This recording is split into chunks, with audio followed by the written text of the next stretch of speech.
आइए जानते हैं विदुर नीति के बारे में कुछ बातें।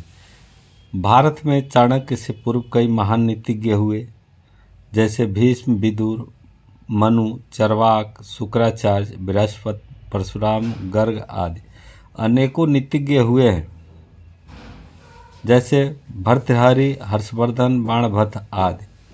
विदुर धृतराष्ट्र के सौतेले भाई थे, जो एक दासी पुत्र थे। उनके अनुसार, महात्मा विदुर के अनुसार, वे कहते हैं कि जिस धन को अर्जित करने में मन तथा शरीर को क्लेश हो, धर्म का उल्लंघन करना पड़े, शत्रु के सामने अपना सिर झुकाने की बाध्यता उपस्थित हो, उसे प्राप्त करने का विचार ही त्याग देना श्रेयस्कर है। दूसरा, वह कहते हैं कि पर स्त्री का स्पर्श, पर धन का हरण, मित्रों का त्याग रूप यह तीनों दोष क्रमशः काम, क्रोध, लोभ और क्रोध से उत्पन्न होते हैं।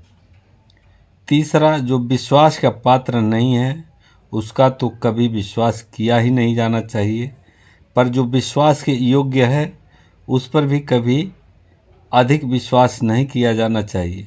विश्वास से जो भय उत्पन्न होता है वह मूल उद्देश्य का भी नाश कर डालता है। चौथा, उनकी नीति है, संसार के 6 सुख प्रमुख हैं: धन प्राप्ति, हमेशा स्वस्थ रहना, बस में रहने वाले पुत्र, प्रिय भार्या, प्रिय बोलने वाली भार्या और मनोरथ पूर्ण कराने वाली विद्या। अर्थात इन 6 से संसार में सुख उपलब्ध होता है। उनके अनुसार पांचवी नीति, बुद्धिमान व्यक्ति के प्रति अपराध कर कोई दूर भी चला जाए तो चैन से न बैठे, क्योंकि बुद्धिमान व्यक्ति की बाहें लंबी होती है और समय आने पर वह अपना बदला लेता है। छठी नीति के अनुसार, क्षमा को दोष नहीं मानना चाहिए, निश्चय ही क्षमा परम बल है। क्षमा निर्बल मनुष्यों का गुण है और बलवानों का क्षमा आभूषण है। सातवीं नीति के अनुसार, काम, क्रोध और लोभ यह 3 प्रकार के नरक यानी दुखों की ओर ले जाने के मार्ग हैं। यह तीनों आत्मा का नाश करने वाले हैं, इसलिए इनसे हमेशा दूर रहना चाहिए। 8वां विदुर नीति है, ईर्ष्या, दूसरों से घृणा करने वाला, असंतुष्ट, क्रोध करने वाला, शंकालु और पराश्रित, दूसरों पर आश्रित रहने वाले इन 6 प्रकार के व्यक्ति सदा दुखी रहते हैं। 9वीं नीति है, जो पुरुष अच्छे कर्मों और पुरुषों में विश्वास नहीं रखता, गुरुजनों में भी स्वभाव से ही शंकित रहता है, किसी का विश्वास नहीं करता, मित्रों का परित्याग करता है, वह पुरुष निश्चय अधर्मी होता है।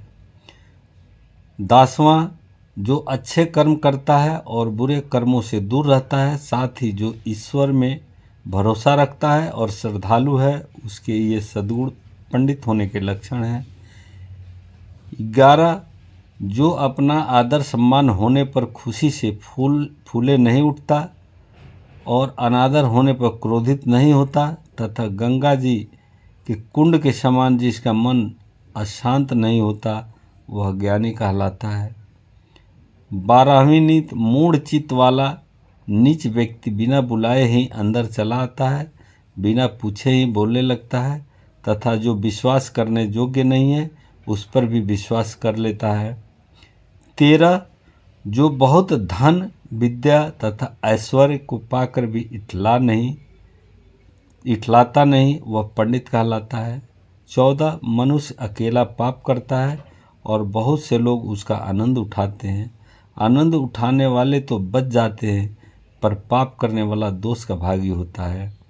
15वीं नीति, किसी धनुर्धर वीर के द्वारा छोड़ा हुआ बाण संभव है किसी एक को भी मारे या न मारे, मगर बुद्धिमान द्वारा प्रयुक्त की हुई बुद्धि राजा के साथ साथ संपूर्ण राष्ट्र का विनाश कर सकती है। 16वीं नीति, विदुर धृतराष्ट्र को समझाते हुए कहते हैं, राजन, जैसे समुद्र के पार जाने के लिए नाव ही एकमात्र साधन है, उसी प्रकार स्वर्ग के लिए सत्य ही एकमात्र सीढ़ी है, कुछ और नहीं, किंतु आप इसे नहीं समझ रहे हैं। 17वीं नीति केवल धर्म ही परम कल्याणकारक है, एकमात्र क्षमा ही शांति का सर्वश्रेष्ठ उपाय है, एक विद्या ही परम संतोष देने वाली है और एकमात्र अहिंसा ही सुख देने वाली है। 18 विदुर धृतराष्ट्र से कहते हैं कि राजन, ये 2 प्रकार के पुरुष स्वर्ग के भी ऊपर स्थान पाते हैं, शक्तिशाली होने पर भी क्षमा करने वाला और निर्धन होने पर भी दान देने वाला। और 19वीं नीति है काम, क्रोध और लोभ, ये आत्मा का नाश करने वाले नरक के 3 दरवाजे हैं, अतः इन तीनों को त्याग कर देना चाहिए। और 20वां उनकी नीति है भरत श्रेष्ठ, पिता, माता, अग्नि, आत्मा और गुरु, मनुष्य को इन 5 की बड़े यत्न से सेवा करनी चाहिए। यह है विदुर की नीति।